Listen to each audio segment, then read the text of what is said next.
भाइयों और बहनों, ये 2-3 अरबपतियों के लिए काम करते हैं।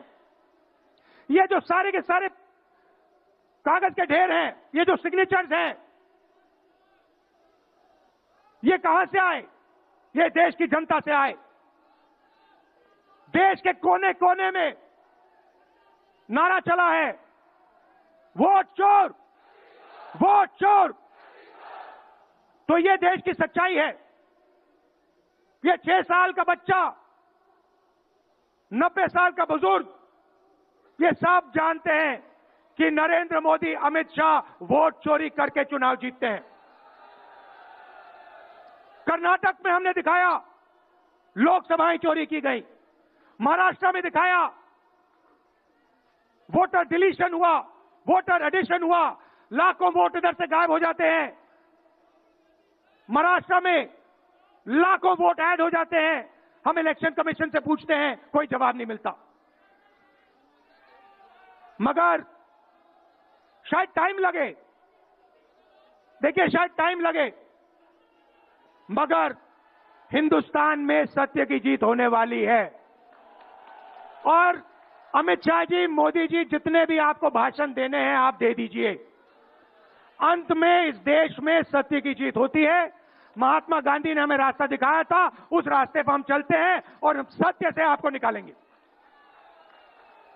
नफरत से नहीं, हिंसा से नहीं, सत्य और अहिंसा के साथ हम नरेंद्र मोदी और अमित शाह को हरा के दिखाएंगे। देखिए, आपने देखा होगा, मैंने अमित शाह की बात की, मगर आप मोदी जी का चेहरा देखिए, अच्छी तरह देखिए।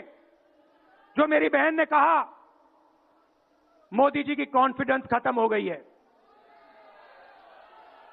आपने देखा, वो भी जानते हैं कि हमारी वोट चोरी पकड़ी गई है और अब बस थोड़ा सा समय बचा है, थोड़ा सा समय बचा है, पूरे देश को हमारी सच्चाई पता लग जाएगी। भाइयों और बहनों, ये वोट चोरी सिर्फ वोट की चोरी नहीं है। सबसे पहले ये इस संविधान पर, अंबेडकर जी के संविधान पर आक्रमण है। इस संविधान में लिखा है एक व्यक्ति को एक वोट मिलना चाहिए।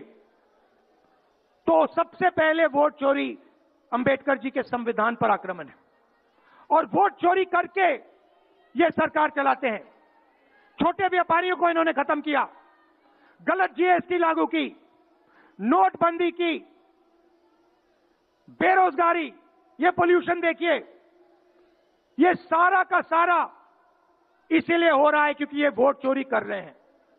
क्योंकि अगर ये वोट चोरी नहीं करते तो आप इनको 5 मिनट में सरकार से निकाल देते। ये सच्चाई है।